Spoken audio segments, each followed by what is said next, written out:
Hey guys, today I want to talk to you about falling out of handstand because it's something that I get asked about quite often and it's a really important part of learning handstand. I do want to be clear about one thing. If you are learning handstand, you will fall out of handstand. You will fall many times and that's fine. It's perfectly normal, and if you're doing it correctly, it's perfectly safe.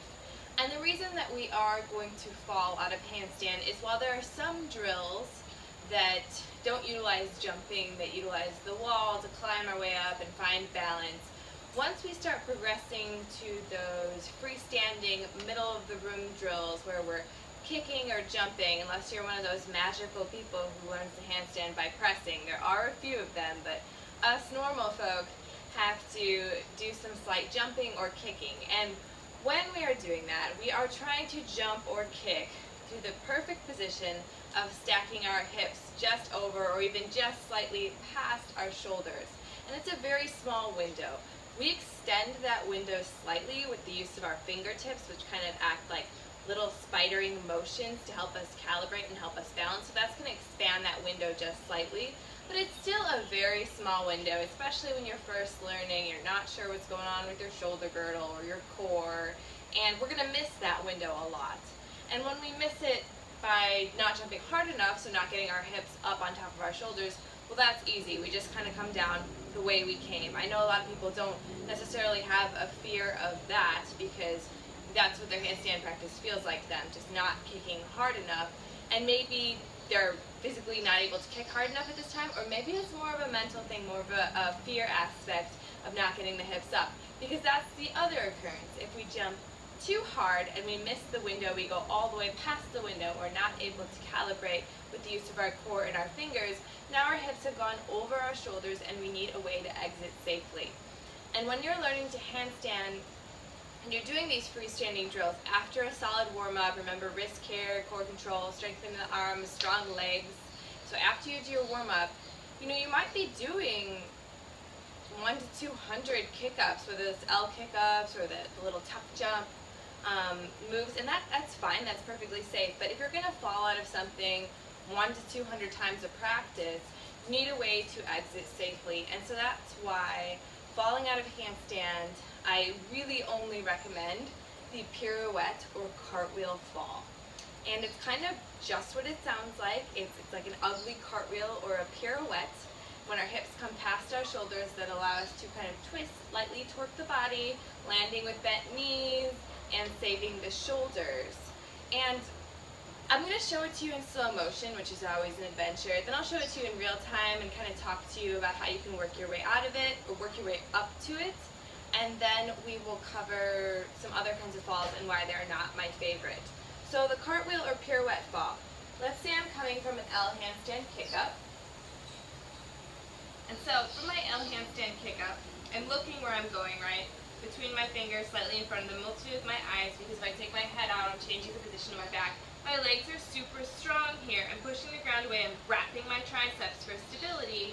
As I bend into my spring-loaded leg, I'm going to hop. Oh, my hips don't get up high enough. I come back down the same way that I came, and I bend my knee, of course, to absorb the shock. This time, my hips are going to start coming slightly past my shoulders. And notice my legs are still apart. Just leave your legs apart. It's much easier to balance. Keep them strong, but keep them apart. My hips come past my shoulders. Push down extra firmly with my strong hand. That's my right hand. Begin to spin my body over towards the right. There's less pressure on the left hand here. I'm beginning to twist. Legs are still apart. Push firmly with the right hand, and as I land, my hands are still on the ground, and my knees bend, and then I slowly stand up. And so, why do I keep my hands on the ground? You just had a lot of pressure on them, a lot of weight on them. And if you spring them off the ground quickly, that's how you can sometimes end up getting some wrist or some forearm injuries a little bit. And then the aspect of pushing down with our strong hands. So, like I said, falling can be very scary. There's a big mental aspect of it too, especially when the hips go over, we don't know what we're doing. We were so busy thinking about everything we're doing in handstand, we don't know how to fall. So, when you're first learning to fall, if it is something that's hard for you, start by practicing it on one side, and usually that's your strong side. So whatever arm is stronger, whichever leg you would put out in front of you if you were going to kick up to handstand. That's usually your stronger side. And if you push down extra firmly with that hand, you're going to alleviate some pressure on the other shoulder, because as we twist over towards our strong side, that's a lot of torque on the opposite shoulder. So pushing down extra firmly with the right hand allows me a little less pressure on that left shoulder as I twist my body, and of course I land with bent legs. Now, once you're comfortable with that, if you're going to be doing this, a couple hundred times, you want to be able to balance your body out. And you also, let's say I was kicking up with the opposite leg, so my left leg was on the ground, my right leg was lifted. Well, in that kind of L positioning, it would be a lot easier for me to twist the other way. And so we want to balance our bodies out. We want to be safe. We want to always, give one wrist a break, because handstand, it is hard. It's a lot of flexion on the wrist and a lot of weight on the wrist. So maybe once we're comfortable, we start falling the other direction so that we can fall both ways, kind of rotate back and forth as we learn to kick up with both legs, because that's important too. So what that might look like in real time is something like this. Hands down, look where I'm going, wrap the triceps, core super engaged here. Kick. Oh no, I didn't make it. Oh no, I kicked way too much hard. Oh, and I land, I bend my legs, and I still have my hands on the ground. So I'll show you that one more time. No talking, just kicking. And if that seems really scary to you, what can you do to work your way up to that? You could start with some cartwheels. Essentially, this is an ugly cartwheel. You could have your hands flat like you were going to do handstand, or you can turn them sideways like you were going to do a cartwheel. The point is here not to do a pretty cartwheel. The point is to get the hips up, because that's the scary part. So if putting your hands sideways makes you feel more comfortable, kind of bending into both legs here if you'd like, you can keep one lifted and just hop the hips up and land. Wiggle yourself around, or go back the other direction. Hop. Hop. Doesn't look pretty, doesn't need to look pretty. That's not the point. You're just trying to understand what it feels like to get the hips up over the shoulders, lose control for a second, and then regain it so that you don't, smash on your head or land on your back, not to scare anyone. But, so that's how you would fall out of handstand. And you could do that even if you're not doing an L variation. Like, let's say I was doing tuck kick-ups. So for my short down dog, look where I'm going. Ha! Oh no, I didn't make it up. Ha! Oh no, I didn't make it up. Oh no, I found a second to float, but then I was still tipping, so it's the same thing. The twist and the land. Maybe my feet land at the same time with the tuck variation, but it's still essentially the same thing. Even a little less scary because I don't have my legs all the way up in the air. So, what are the other ways to fall? Falling into wheel. That's a really popular one. The reason that I never suggest falling into wheel is I think handstand to wheel is great. I think it's a great transition, but I think it should be a transition that you decide to do and you slowly lower into with control. And if you're falling out of handstand, you're usually not in control, right? And maybe you have a really bendy back, maybe not. But falling into wheel, what's one of the most common things that we tend to do in wheel? Our teachers are always yelling at us to put our feet parallel, right? Because they have this tendency to kind of turn out, and we don't want to do that because when they turn out, when they externally rotate like that, we can jam our lower back. And so essentially, if you're coming down from a handstand to wheel, you're coming down quickly, you're very much more likely to land with your feet turned out, not parallel, which means not only are you have that external rotation going on, but now you've got the force added to it, and you're definitely going to start jamming up that lower back. Plus, you're wasting a lot of energy, right? Every time you kick over and land wheel, you either have to stand up out of wheel, kick back over if you're a ninja, or lower down to your back, stand up, get up. These pirouette or cartwheel falls are a lot more energy efficient.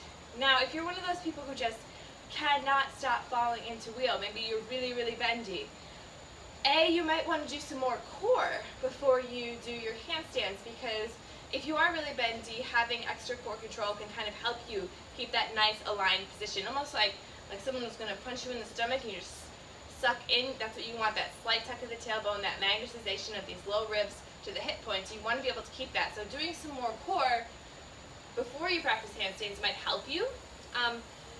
But if you just can't stop yourself, your mind goes blank, you fall into wheel, then be smart about it. warm up some wheels first. Warm up some wheels. Don't make the first wheel of the day be one you fell into from handstand, even if you're bendy.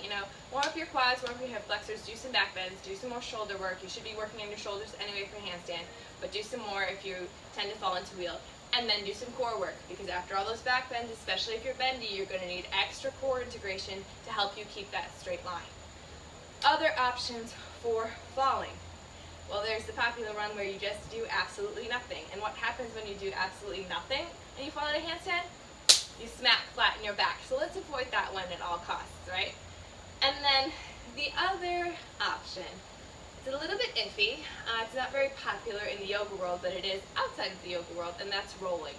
And that's because I think a lot of times in yoga, when we're teaching handstands, we're teaching a lot of arm strength. We're teaching them to keep their arms really strong and straight, not hyperextended, but strong and straight with the tricep wrap. We just never want to bend. We never want to bend, because as long as you don't bend, it's going to be okay. But if you are comfortable with bending your arms and you like rolling, like you like doing forward rolls and stuff, then rolling out of handstand is an option. It's much better for some leg positions than others. For example, I need to round my back a lot to roll. So if I was coming into this from, say, something like a scorpion handstand. So here I am in a poor scorpion handstand at this time. But from this position, I would not want to roll, right? This might be a better one to slowly lower to a wheel, or again, pirouette out. But if I was coming into, say, a tuck position,